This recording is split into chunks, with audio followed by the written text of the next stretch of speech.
Kakinada rural అభ్యర్థి కన్నబాబు నివాసంలో జిల్లాలోని అభ్యర్థులతో ముఖ్య నేతలతో మిథున్ రెడ్డి సమావేశం.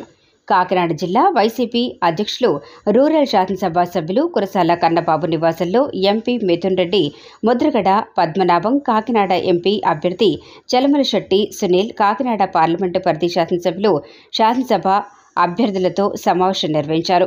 మిథున్ రెడ్డి మాట్లాడుతూ, రాష్ట్ర వ్యాప్తంగా మేమంతా సిద్ధం, విజయవంతంగా జరుపుతున్న మేమంతా సిద్ధం. ఈ నెల 19వ తేదీ మధ్యాహ్నం 3 గంటలకు కాకినాడ రూరల్లో జరిగే సభకు ముఖ్యమంత్రి జగన్మోహన్ రెడ్డి హాజరవుతున్నారు. ఈ సభను వైసీపీ శ్రేణులంతా కలిసి విజయవంతం చేయాలని పిలుపునిచ్చారు. ఈ సభలో ముఖ్యమంత్రి జగన్మోహన్ రెడ్డి కాకినాడ జిల్లాలో 7 నియోజకవర్గాల్లో పోటీ చేసే అభ్యర్థులను ప్రజలకు పరిచయం చేసి ఎన్నికలను ఏ విధంగా ఎదుర్కోవాలని దిశానిర్దేశం చేశారు. మేమంతా సిద్ధం సభలో ముఖ్యమంత్రి జగన్మోహన్ రెడ్డిని పొలిటికల్ గేమ్ చేంజర్గా అభివర్ణించవచ్చని, కాకినాడ రూరల్లో లోక్సభ విజయవంతం అవుతుందని ధీమా వ్యక్తం చేశారు. చలమలశెట్టి సునీల్ మాట్లాడుతూ, మిథున్ రెడ్డి ఆధ్వర్యంలో కాకినాడ రూరల్లో జరిగే సభను విజయవంతం చేయడానికి సమావేశం నిర్వహించాం. జగన్ బస్ యాత్ర నిర్వహిస్తూ మేమంతా సిద్ధం సభకు కాకినాడ జిల్లాలో ఉన్న నాయకులు, కార్యకర్తలు పాల్గొని విజయవంతం చేయాలి. మే 13న జరిగే ఎన్నికలకు సిద్ధం అనే రీతిలో మేమంతా సిద్ధం సభ జరుపుతుంది. కాకినాడ రూరల్లో జరిగే సభకు హాజరై జగన్కి మద్దతు తెలియజేస్తూ అండగా ఉన్నాం అనే రీతిలో ప్రజలు తరలివచ్చి విధంగా కార్యాచరణ సిద్ధం చేస్తున్నామన్నారు.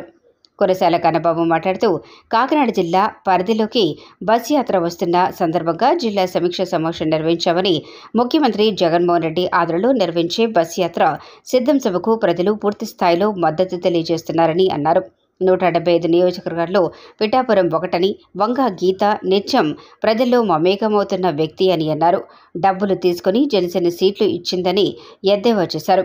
వైసీపీ కాకినాడ జిల్లాలో చాలా బలంగా ఉందని, 7 నియోజకవర్గాల్లో వైసీపీ విజయం సాధిస్తుందని తెలియజేశారు.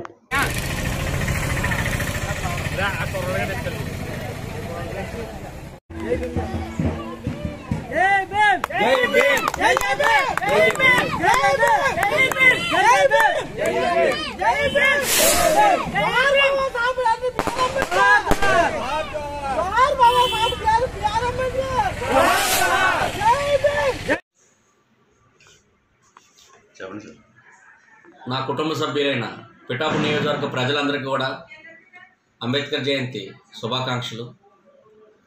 ఈరోజు 133వ అంబేద్కర్ జయంతి సందర్భంగా ఆయన విగ్రహానికి పూలమాల వేసి నివాళులు కూడా అర్పించడం జరిగింది.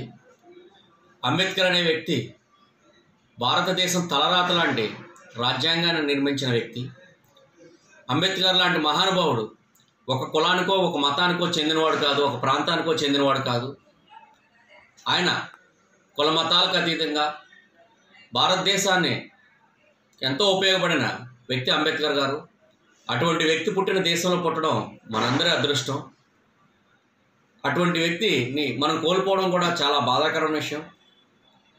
ఈరోజు మనం స్వేచ్ఛగా మాట్లాడుతున్నామన్నా, మన పనులు మనం సక్రమంగా శాంతియుత వాతావరణంలో జరుగుతున్నాయన్న దీనన్నిటికి కూడా కారణం ఆయన రాసిన రాజ్యాంగం. ఆయన్ని ఎంత కొనియాడినా కూడా మాటలు సరిపోలేని పరిస్థితి. ఆయన జయంతి సందర్భంగా నా సోదరీమణులందరికీ కూడా నేను చెప్పేది, చదువు వల్లే మార్పు వస్తుంది. నేను ఇందాక కూడా మా సోదరులతో మాట్లాడాను. వచ్చే అంబేద్కర్ జయంతి నాటికి మన భారతదేశంలో చాలామంది మంచి ఉన్నత శిఖరాల్లో ఉండాలి, మంచి ఉద్యోగాల్లో ఉండాలి. పిల్లలందరూ కూడా బాగా చదువుకోవాలి. చదువు అన్నదే ఒక కుటుంబాన్ని మారుస్తుంది, ఒక ఊరును మారుస్తుంది, ఒక జిల్లాను మారుస్తుంది, ఒక రాష్ట్రాన్ని మారుస్తుంది, మన దేశాన్ని మారుస్తుంది.